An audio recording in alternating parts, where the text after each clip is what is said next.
Greetings, everyone, and welcome to America's Talking, powered by the Center Square. I'm Dan McCaleb, executive editor of the Center Square Newswire service. It was another crazy news week in Minnesota this week.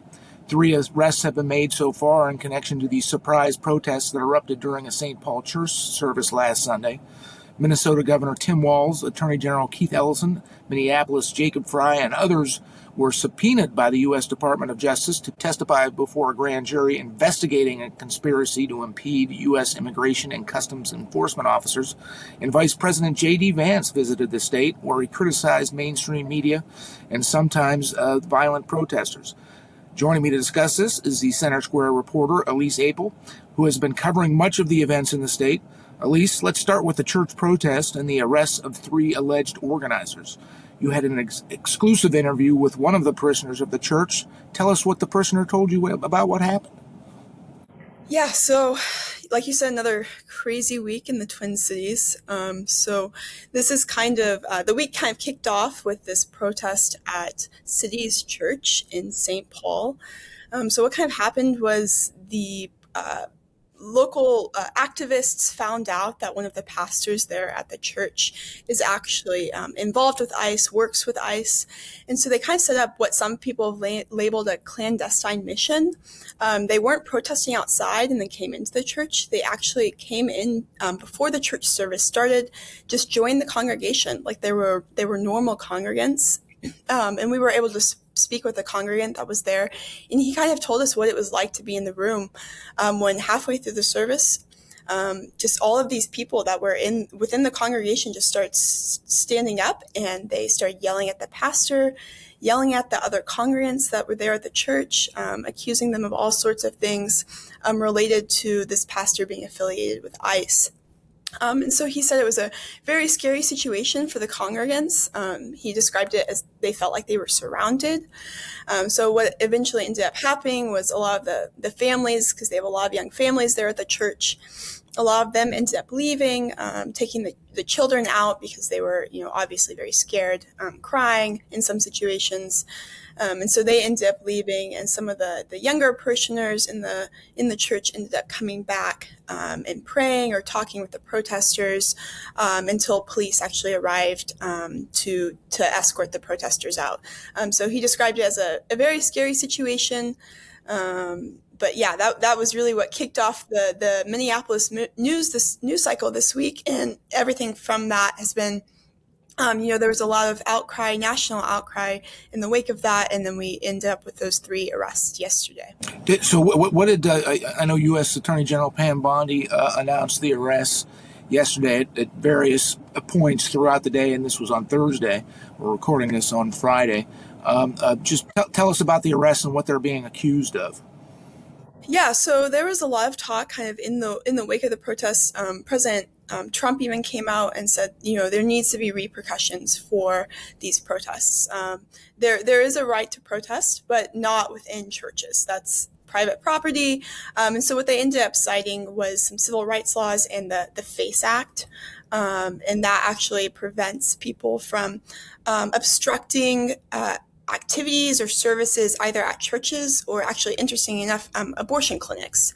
So that was an act that former Democrat administrations, like the Biden administration, had used quite a lot to prosecute pro-life activists outside of abortion clinics, but it hasn't really been used as much as in this church setting. So it'll be interesting to see how that kind of moves forward in the courts. But yeah, like you said, there were 3 arrests kind of throughout the day on Thursday, and they've promised likely more to come. Separately, Governor Tim Walz, the mayor of Minneapolis, the state's attorney general, and others have been subpoenaed to testify before a federal grand jury over their alleged provocation of these protests that sometimes grow violent to deter ICE officers from doing their jobs. Tell us about these subpoenas. Yeah, so that's been the really interesting thing. Kind of on the national stage, there's a lot of Republicans that have been calling out the protesters, calling out the sometimes violent protests against ICE that are happening in the Twin Cities. But then from their own local and state leadership, it's been very quiet. Or they've been actively going out of their way to also call out ICE and kind of, what the federal government is saying, and kind of instigating these riots or protests, depending on how violent they get. So that's been the really interesting thing, is from these local and state Democrat officials, and many, especially in Minneapolis, it voted nearly 90% for the Democrat socialist candidates, so very heavily Democrat. So it's been really interesting kind of watching the divide there between the national forces that are, largely Republican, versus the state and local officials, which are largely Democrat, and how they're responding to these protests. And finally, at least in the short time we have left, Vice President J.D. Vance visited Minneapolis Thursday, again, where he heavily criticized media coverage of the ICE operations and the ICE protests there, and he said it's okay if you peacefully protest, but once you get violent, federal law enforcement is going to come after you. Just tell us about that. Yeah, so he appeared, it was a very short appearance, basically landed his plane, had a press conference, and kind of took off again. But he decided to go to Minneapolis to kind of address the protests, and what he said to kind of bring law and order back to the city. Now, I'm not quite sure, how the press conference will really help with the law and order side of that, but he did end up addressing. He had ICE officials all standing behind him, and he accused the mainstream media of sharing a lot of lies about what the ICE officials are there and trying to do.